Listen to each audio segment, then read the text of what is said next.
power. Alors déjà, merci Kamel d'accepter l'invitation de ton propre syndicat, du syndicat des quartiers populaires de Marseille, pour cette émission Dépister la Marseille solidaire. On est allé rencontrer depuis le début du confinement un petit peu tous les collectifs, les associations, les travailleurs, les bénévoles, les militants qui font la ville en ce moment, qui créent des solidarités. On a attendu un petit peu avant de venir à McDo, au McDo réquisitionné, déjà pour en faire un spécial 1er mai et aussi pour voir un petit peu comment cette expérience-là se déroulait. Donc c'est l'occasion un petit peu pour nous de faire un bilan. Là, ça fait combien de temps que le McDo a été réquisitionné? Officiellement, ça fait plus de 15 jours, je crois. Aujourd'hui, on compte plus les jours. Pour nous, tous les jours se ressemblent parce que la misère n'a pas d'odeur ni de couleur et on essaye de la combattre du mieux qu'on peut. Mais ça fait 2 ans et demi que nous vivons dans ce restaurant et nous sommes en lutte 24 heures sur 24. Donc voilà, moi personnellement, ça fait 21 ans que je travaille dans ce restaurant et ça fait 21 ans que le quartier, les habitants de ce quartier-là viennent consommer dans ce restaurant.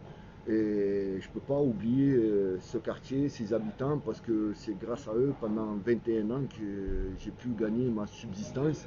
Et aujourd'hui, face à cette épidémie, pour nous, c'est un devoir. Pour moi, c'est un devoir de pouvoir rendre la monnaie à ces habitants et à ces personnes qui sont mal. Parce que quand on regarde les personnes qui sont le plus atteintes, ce sont une classe C'est un gouvernement. sociale, ce sont des personnes qui sont issues d'une classe sociale inférieure. Donc on ne souhaite pas que ces personnes-là soient les dommages collatéraux de notre société. Quand vous avez pris la décision de réquisitionner le McDo il y a 3 semaines environ, ça s'est pris comment comme décision? Euh, Avant Vous ça, étiez qui a décidé nous comment? avons sollicité McDonald's de pouvoir nous laisser les locaux officiellement. Nous avons écrit à la préfecture, à McDo et au ministre du Travail et à toute organisation pour leur dire voilà, nous sommes dans les quartiers nord, nous sommes dans ces quartiers-là où nous vivons. On ne sait pas comment on peut essayer de porter main forte à ses habitants, de pouvoir être confinés chez soi et pas le ventre vide, mais le ventre plein, de pouvoir essayer de combattre cette épidémie voilà, tous ensemble et dans la transparence, et surtout de ne pas en faire une histoire politique, mais ou une histoire syndicale, ou une histoire de travailleuses et travailleurs. C'est justement que pour l'être humain. Et donc, comme on dit, la misère aujourd'hui, voilà, elle atteint tout horizon, toute couleur, et on n'est pas là pour choisir qui on doit aider, qui on ne doit pas aider. Quand McDo France a refusé, est-ce que vous vous êtes posé la question à un moment donné de ne pas le faire? Non, Parce que McDo France refusait. non, non, on ne s'est pas posé la question. Nous, on leur a demandé par respect, par courtoisie, parce qu'on leur a écrit ouvertement, on leur a dit on oublie cette lutte. Aujourd'hui, on est en guerre, comme notre cher président nous a annoncé. Donc, on s'est vraiment de suite auto-organisé. Et on remercie toutes les personnes qui ont cru à ce qu'on souhaitait faire, parce qu'on a un parcours de lutte et aujourd'hui, dans cette guerre où les personnes qui combattent cette épidémie, ce sont des profs, des infirmiers, des chômeurs, des retraités, des personnes issues des quartiers populaires, des immigrés, il y a de tout. Et elle est là, la richesse de l'être humain, c'est la diversité, l'union qui a réussi à se créer naturellement. Ça n'a pas été calculé ou. Et justement, dans les premiers jours de la réquisition, ça s'est passé comment en fait? Comment vous vous êtes organisé ici pour penser ce lieu comme étant une plateforme logistique alimentaire, quoi? Comment ça, vous êtes organisé? ça s'est fait naturellement parce que avant cette épidémie, on créait des événements dans le restaurant et on essayait de faire des repas Et ces repas-là, ben, on essayait de les partager avec les personnes qui sont sans domicile fixe. Donc voilà, c'est sur la continuité, mais on ne savait pas qu'on allait gérer autant d'arrondissements ou de quartiers. Aujourd'hui, c'est un challenge. On est en train de démontrer qu'on peut combattre cette épidémie à but non lucratif, donc on ne sommes pas payés. On ne souhaite pas tirer une gloire à travers la misère des personnes, ça c'est important. Nous, on ne veut pas la compter non plus, on veut la combattre. C'est pour ça on a enlevé le tableau à l'entrée des nombres de colis, les nombres de référents, des personnes. Donc c'est pour pas essayer de comptabiliser ou des journalistes qui puissent venir filmer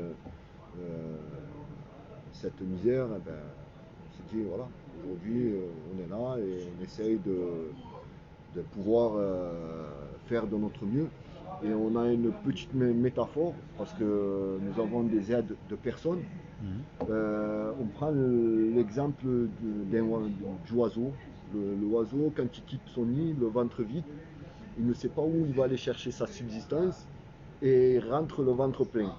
Donc tous les matins, on arrive, les stocks qui sont vides, ils se remplissent. On ne sait même pas comment, par la générosité des commerçants de proximité, par les donateurs, par des collectifs, des associations.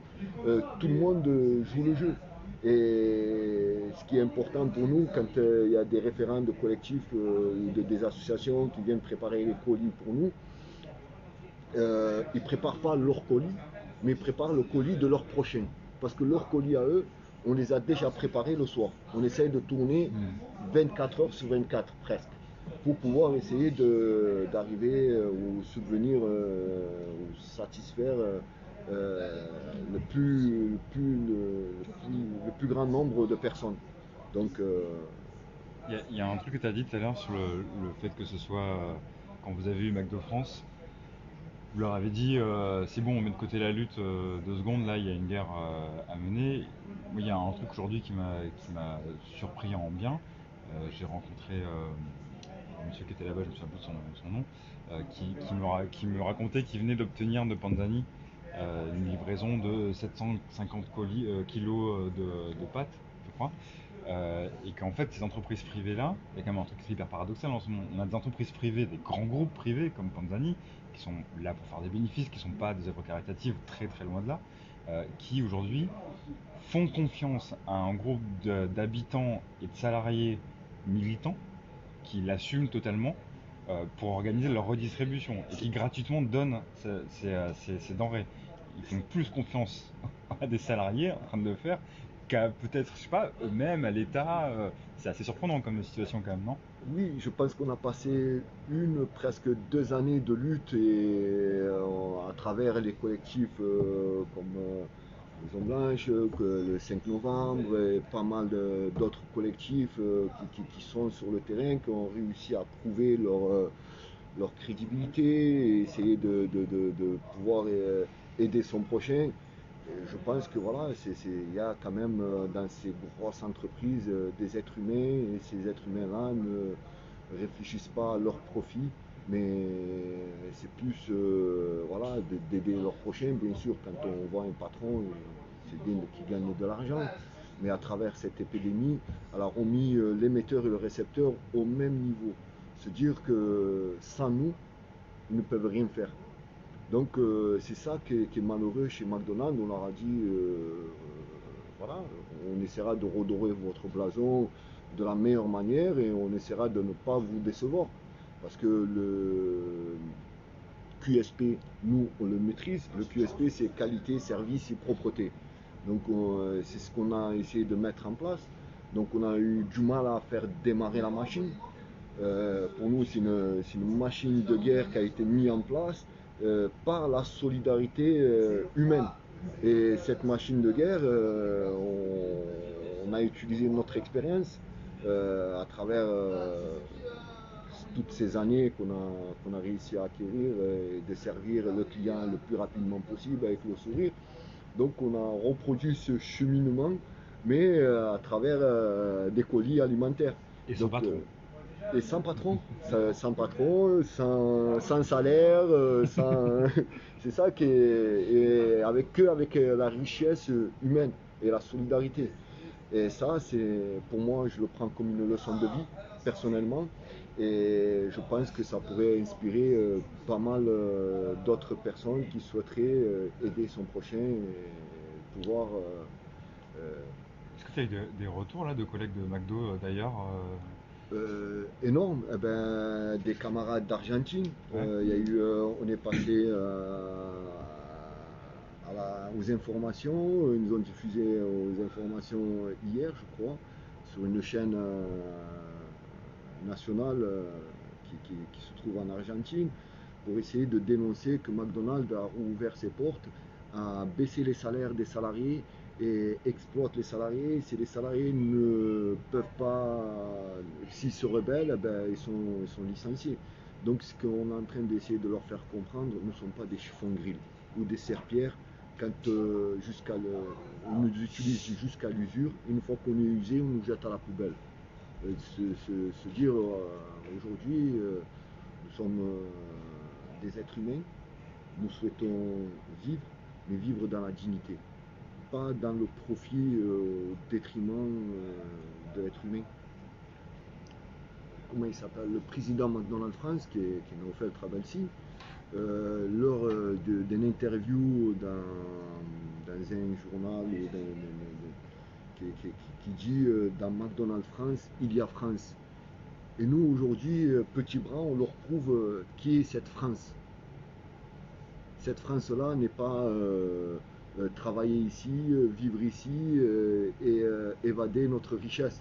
Nous, on leur dit, si on bosse ici, on vit ici, donc l'évasion fiscale ne doit pas se produire et notre richesse, elle doit être redistribuée dans notre territoire pour que nos instituts elles puissent avoir une bonne santé, pour que nos hôpitaux puissent avoir une bonne santé. La santé du pays, elle dépend de nous. Mais eux, c'est eux qui créent cette fracture sociale. Donc, sachant quand notre plus grande colère qui est contre McDonald's, c'est sur le dumping social. Quand il y a un franchisé qui arrive, nous promet qu'on puisse garder nos droits ou nos acquis, et sachant que les prochains salariés qu'ils allaient embaucher, ils allaient les embaucher sans 13e mois, sans participation, sans prime. Nous, on leur dit c'est du n'importe quoi. Nous, on ne s'inquiète pas pour les personnes qui sont là, qui ont ces acquis-là. Nous, ce qui compte pour nous, c'est notre prochain qui puisse avoir les mêmes acquis ou les mêmes droits que les salariés qui sont en place. Et essayer de ne plus corrompre certains salariés ou certaines organisations syndicales au détriment de ces petits bras. Parce que ces petits bras-là, ce sont des étudiants, il ne faut pas les oublier. Ces étudiants-là, ils sont là pour un laps de temps. Mais ce laps de temps, eh ben, on souhaiterait qu'ils puissent arriver à travailler, arriver à finir leurs études, parce que les horaires de McDo sont pas terribles. Comment dire ça? McDo prend soin de son image, mais pas de ses salariés. Aujourd'hui, vous regardez, ça fait plus d'un mois ou un mois et demi qu'il n'y a plus de pub McDonald's sur nos télés. Et on vit mieux sans McDo. C'est malheureux, mais voilà, on n'incite pas nos enfants à pouvoir essayer de consommer ou être. Et ça, ça a été une belle bagarre, une belle lutte avec les camarades de Rouen, de Tours, qu'il ne faut pas oublier, de Paris, de Lyon, de pouvoir essayer de s'unir, de se dire voilà, que McDo ne puisse pas envoyer les salariés à l'abattoir face à cette épidémie. Et quand on parle de McDo, j'ai une grande pensée aux postiers du 92, à toutes les personnes des Fralib, à toutes les personnes qui ont pu lutter pour la dignité et l'honneur des travailleurs.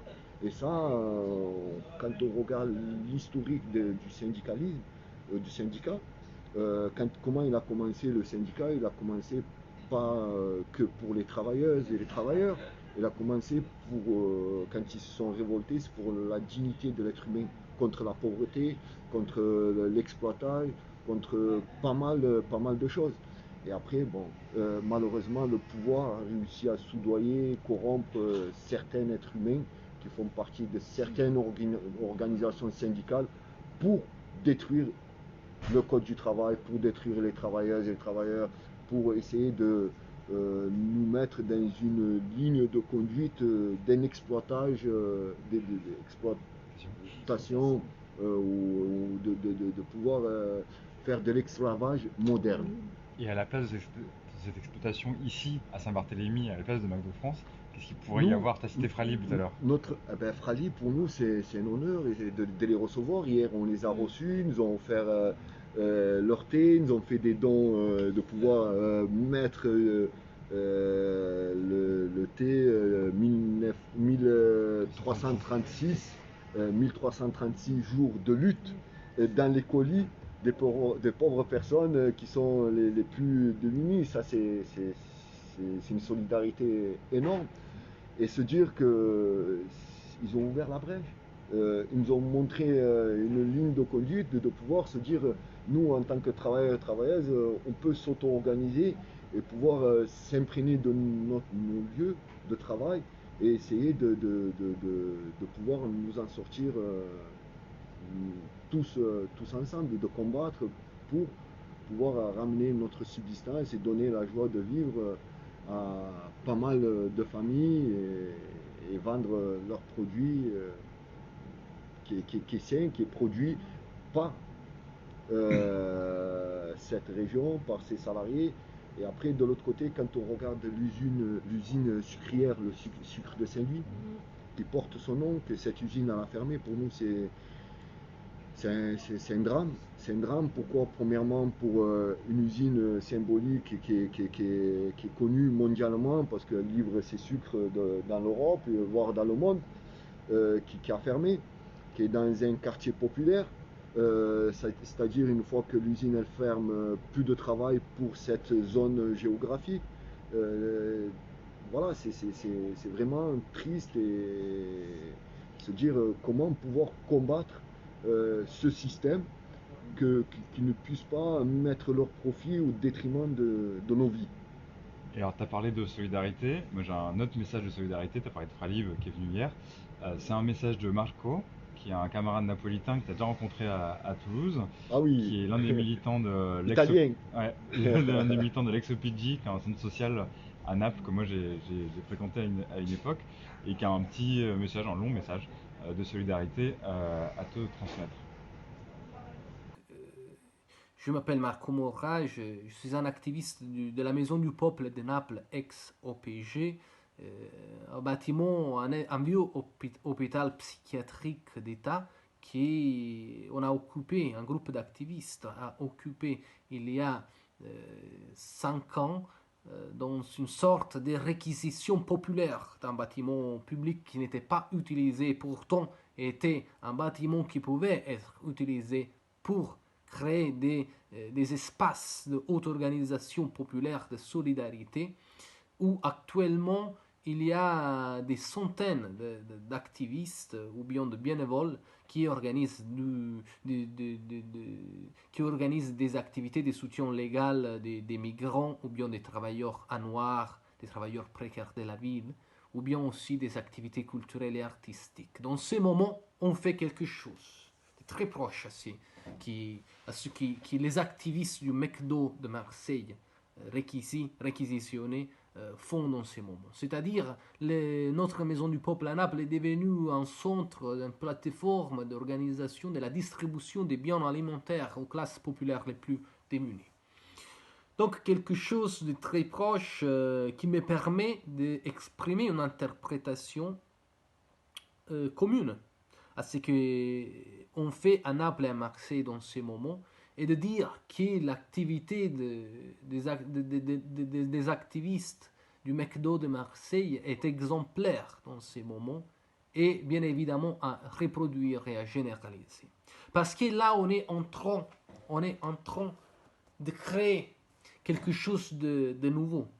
des espaces de socialité, d'auto-organisation, basés sur des valeurs alternatives à ceux qui ont créé, disons, la crise des sociétés dont on vit dans ces moments. La crise sanitaire et la crise économique liée à cette crise sanitaire ont démontré qu'un modèle économique et social basé sur la propriété privée, sur les profits personnels, sur les libres marchés, sur la concurrence, n'est pas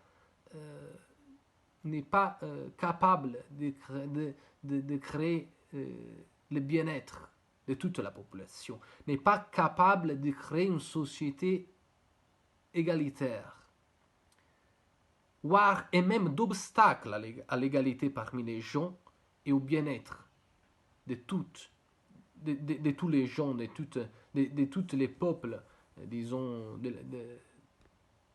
de la Terre.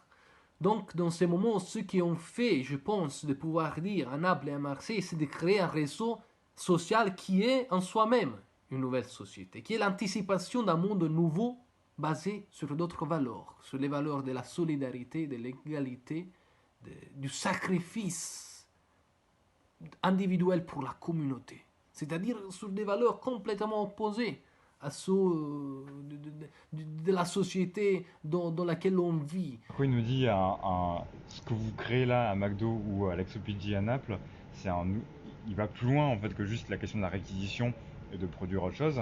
Il nous parle de modèle de société, quoi. Il nous parle de valeurs sur lesquelles on se base. Pour toi, si tu as à définir ces valeurs et ce modèle de société que vous commencez à produire dans ces petites, pas plus petites, mais dans ces actions-là de réquisition, comment tu définirais ces valeurs et ce modèle de société qui se montre ici, quoi? Déjà, nous avons été stigmatisés pendant des années face à cette fracture sociale. Se dire aujourd'hui, au lieu de nous pointer du doigt, tendez-nous la main. Et ce qu'on a toujours essayé de demander, on n'a jamais voulu qu'on nous stigmatise de racaille, parce que dans ces quartiers-là, il y a des personnes de valeur, il y a des personnes qui souhaiteraient de pouvoir s'en sortir. Malheureusement, ils sont victimes de délits faciès ou victimes d'une fracture sociale qui n'ont pas appris à s'exprimer, qui n'ont plus confiance en eux. Quand on voit que dans un foyer, que le frigo est vide, que la maman et le papa ne travaillent pas ou sont dans une précarité extrême, le petit, l'enfant, qu'est-ce qui n'a pas le choix que de pouvoir descendre dans le bloc et essayer de pouvoir ramener une subsistance légale ou illégale à sa famille. Et qu'est-ce qu'on en fait de cette jeunesse des voyous low cost? Ben nous, on essaie de combattre ça. Et ce restaurant a toujours joué ce rôle social de pouvoir tendre la main à cette jeunesse. Et on a essayé. C'est ce que dit Marco quand il dit c'est des espaces de sociabilité aussi nouveaux, quoi. Et McDo nous a vendu un rêve. Venez comme vous êtes. Nous, en tant qu'habitants de ces quartiers, travailleurs et travailleurs de ce restaurant, on a essayé de le réaliser. On a essayé de le réaliser, de se dire comment on peut trouver une solution de pouvoir, pas que de les embaucher et de les exploiter, non, de les embaucher, de les accompagner à pouvoir s'en sortir. Et notre plus grande fierté dans ce restaurant, c'est que ces personnes qu'on a réussi à sortir dans des blocs, qui faisaient des choufs ou qu'ils ont dealé dans leur vie ou qui sont rentrés en prison, de pouvoir leur donner une opportunité ou de pouvoir s'en sortir et de les accompagner. Et quand on voit qu'après ces années-là, les personnes, soit elles ont réussi à évoluer dans ce restaurant, et on faisait partie d'une unité économique qui détenait 6 restaurants. S'ils ne pouvaient pas travailler ici, évoluer dans ce restaurant, on l'envoyait à la Blancarde, au restaurant de Plan de Campagne ou Saint-Victoré. Se dire, voilà, la personne, elle n'avait rien, elle a réussi à passer son permis, gagner confiance en soi, trouver une petite copine et pouvoir évoluer, créer, prendre son petit appartement. Et s'il y a d'autres personnes qui sont moins douées de devenir responsables, ben, on leur faisait passer une formation de pouvoir être chauffeur-livreur, ambulancier ou plombier. Et là où elle est notre victoire, quand on voit cette jeunesse pouvoir fonder une famille et avoir un travail stable, et quand on les prend dans nos bras, c'est vraiment une grande victoire. Parce que dans ces quartiers-là, on ne mérite pas d'avoir que des voyous low cost ou des personnes, nos sœurs, parce que nos sœurs aussi elles n'ont pas d'odeur et de couleur, de devenir prostituées. C'est-à-dire aujourd'hui on combat la prostitution et la délinquance que par le travail. Ni plus ni moins, en fait, c'est de remplir les fonctions que l'État devrait remplir, mais de le faire nous-mêmes, quoi. Nous-mêmes, avec des personnes du terrain, des personnes qui ont une expérience de vie, une personne qui sait parler leur langage. Parce que j'ai parlé dernièrement avec une journaliste, elle était à la Bissurine, ils m'ont dit ouais, on m'a agressé, on m'a parlé mal. Je dis non, mais ils t'ont pas agressé, premièrement, ils t'ont pas parlé mal. C'est leur langage. Voilà, j'étais comme ça quand j'étais jeune, quand je suis rentré dans ce restaurant, j'avais du mal à voir des différentes personnes, j'étais dans un monde différent, et je me suis dit bon, comment je pourrais être utile, comment je pourrais m'en sortir, comment je pourrais donner une bonne image de moi. Et ça a été une longue lutte contre moi-même, contre mes envies, mes désirs et mes pulsions, d'essayer de les retenir, d'accepter la hiérarchie, essayer voilà, d'être un homme parmi d'autres hommes. Quand je dis un homme parmi d'autres hommes, dans le sens humain. Et c'est ça qui est magnifique dans ce qu'on a réussi à transmettre dans ce restaurant. Et on souhaite continuer. On n'en a rien à foutre de McDonald's et on ne défend pas McDonald's. On défend une classe sociale qui a envie de s'en sortir, mais qui n'a pas envie d'être un dommage collatéral. Et alors, le deuxième message de solidarité, il vient de France, celui-là, mais très loin, puisqu'on n'a pas le droit de se déplacer à plus de 100 km. Il vient d'Argenteuil exactement, c'est Omar Slaouti qui avait un message de solidarité et une question à la fin. Un grand homme que j'aime beaucoup. Et il a une question à la fin aussi. Qu'actuellement, il y a des gestes de salubrité publique qui sont juste incroyables et il faut oser ça. Il y a la réquisition des logements sociaux qui est un grand mot d'ordre, des logements tout court lorsqu'on a des gens qui sont à la rue. Là, réquisitionner un McDo, mais tous les lieux où on peut faire en sorte que des personnes puissent se nourrir, ça paraît juste les choses qui relèvent un peu de la normalité, du normal. Voilà. Et il faut quand même de l'audace politique, il faut une expérience. Et c'est pas étonnant que ça s'inscrit dans la lutte des McDo de Marseille. D'ailleurs, le seul McDo à Marseille qu'on connaît, c'est celui-là. En réalité, il n'y en a pas d'autres. La seule franchise qui mérite d'être connue, c'est celle-là, c'est celle de la lutte collective qui s'est passée là-bas, avec tous les salariés, avec Kamel, qu'on connaît bien, et puis tout le monde, hein, Salim et tous les autres. Et le fait que cette transformation puisse se transformer aujourd'hui, cette lutte puisse se transformer aujourd'hui dans un cadre beaucoup plus large qui relève bien sûr de l'intérêt général, ça nous semble extrêmement sain. Voilà, donc là-dessus, on prend des notes, parce que les quartiers populaires, encore une fois, donnent le là. Et puis, ils le donnent d'autant plus que c'est dans une période où les quartiers populaires sont stigmatisés, où ils sont invectivés, où ils sont montrés du doigt pour soi-disant un non-respect du confinement, un non-respect des barrières de sécurité. Et bien là, en l'occurrence, il y a un magnifique pont qui vient de se mettre en place, c'est le pont de la solidarité. C'est bien plus fort que les barrières de sécurisation qu'il faut mettre, paraît-il, d'1,50 m.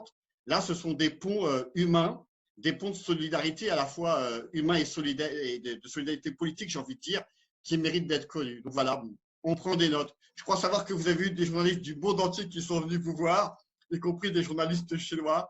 C'est plutôt une bonne nouvelle parce que si ça peut s'internationaliser et emmerder un petit peu McDo, c'est une bonne chose.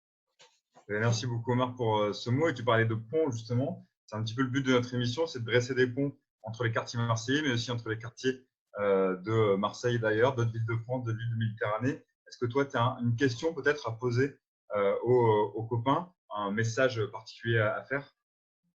En vérité, ouais, une question, puisque c'est la règle du jeu, mais plus qu'une question, parce qu'on est assez intime avec Kamel et tous les autres. C'est on vous attend, les gars. On vous attend au tournant. C'est-à-dire que là, il se passe un truc incroyable en direction de tous les quartiers, en tout cas des quartiers populaires de Marseille, parce que là où ça crève de faim, je dis comme ça parce que en Seine-Saint-Denis, par exemple, le préfet, c'est pas nous qui disons, le préfet de Seine-Saint-Denis pense que dans les semaines à venir, il va y avoir des émeutes de la faim. 15 000 à 20 000 personnes qui ne pourront plus se nourrir. Donc, on parle d'émeutes de la faim. C'est ce qui se profile actuellement dans certains départements. Et la Seine-Saint-Denis, c'est le département sans la métropole le plus pauvre de France. Alors, évidemment, ce qui se passe à Marseille, ça nous interpelle, mais en vérité, ça nous oblige d'un certain point de vue. Et je vous dis, les frères, les sœurs, là-bas, ça vous oblige en fait à continuer le combat. C'est-à-dire que là, on est dans une urgence sanitaire qui est en même temps une urgence politique. Il ne faut pas se tromper de mots et de combat. C'est une urgence et ce sont des actes éminemment politiques. Ce que vous faites là, et encore une fois, nous, on prend des leçons. Vraiment, on prend des leçons. Mais en même temps, il y a cette idée qu'il y a le jour d'après. Tout le monde balance le jour d'après. Tout le monde écrit le jour d'après. Tout le monde pense qu'après le jour d'après, il y aura des choses magnifiques qui vont se profiler. Alors, la vraie question, c'est qu'on est quelques-uns à se dire que s'il y a un jour d'après, ce sera avec les quartiers populaires. Et ce que vous faites là, eh bien, c'est sans aucun doute des expériences politiques qui vont devoir servir pour le fameux jour d'après. Et donc, une question que j'ai à vous poser, c'est au lendemain de cette crise endémique, épidémique, pandémique, sanitaire, etc., il y a des réseaux qui existaient, évidemment, qui se sont renforcés du coup au détour de ces actions politiques de solidarité. Comment est-ce que vous allez faire fructifier pour garder les contacts, pour construire le jour d'après, c'est-à-dire pour faire en sorte que notre société, elle ressemble à une société plus égalitaire qu'inégalitaire en réalité. Et là-dessus, ce que vous faites là, c'est juste une démonstration, mais qui est une dinguerie, parce que ça veut dire que vous êtes capable de faire ce que les pouvoirs publics n'ont pas pu faire, mais c'est pire que ça. Les pouvoirs publics ont même fait le contraire, ils ont creusé les inégalités sociales.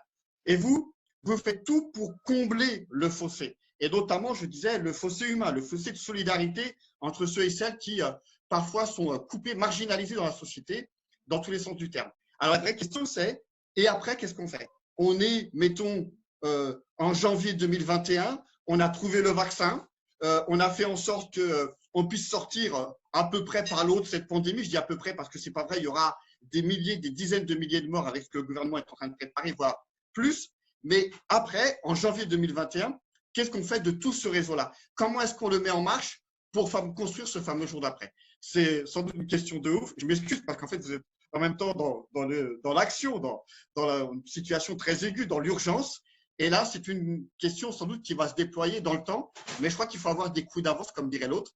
Et je crois qu'il faut s'endormir aussi avec ces questions-là. Alors, du coup, la question d'Omar, c'est en janvier 2021, le virus a été combattu. On a une expérience ici à McDo assez extraordinaire de solidarité. Qu'est-ce que ça devient en janvier 2021? Comment on fait fructifier cette expérience-là?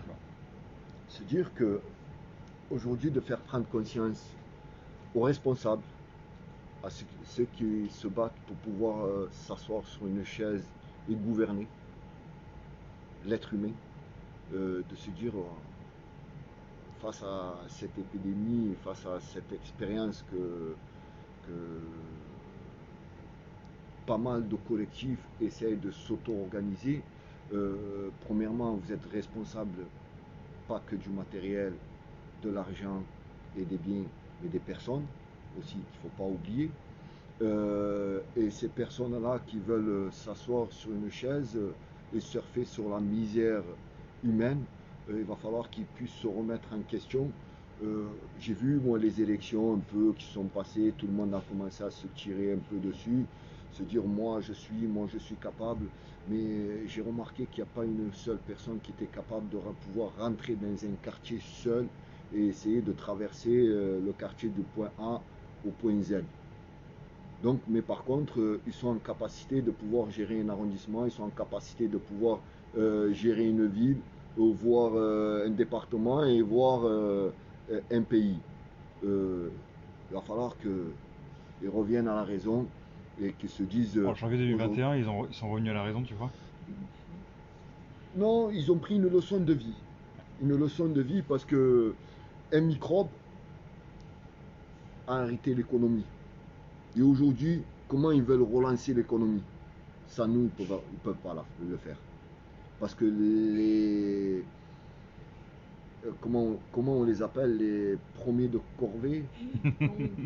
De cordée.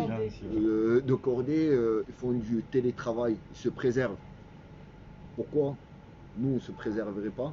Et eux, ils nous montrent comment ils vont faire face à cette épidémie, pour pouvoir maintenir les distances de sécurité, de ne pas pouvoir être contaminés.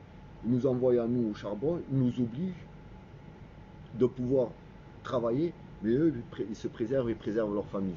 Et ça, c'est honteux. C'est comme un peu le Premier ministre, il a dit sur le test du Covid, on devrait l'utiliser en Afrique. Mais ce n'est pas des êtres humains, ces Africains. On leur a pas assez fait la misère pendant des années et des siècles. Et aujourd'hui, on veut tester un traitement ou un vaccin sur une population qui est délaissée ou qui est dans la misère. C'est pas correct. Et là, tu me parles des puissants, de ce qu'ils deviennent, en espérant qu'ils prennent raison. Mais toi et la question de Mars, c'est toi, les copains là qui sommes là à McDo, les collectifs militants, nous, non mais voilà, je le mets au pluriel quoi. Nous, en janvier 2021, décris-moi de quoi on est en train de parler autour de cette table, qu'est-ce qu'on est en train de faire, qu'est-ce qu'on a organisé après cette expérience-là. De plus se surveiller. Premièrement, parce que à force de se surveiller, on perd notre temps entre nous, pendant que d'autres profitent de nous. Essayer de veiller plutôt sur nous, parce que si nous on ne veille pas sur nous-mêmes, qui va veiller sur nous?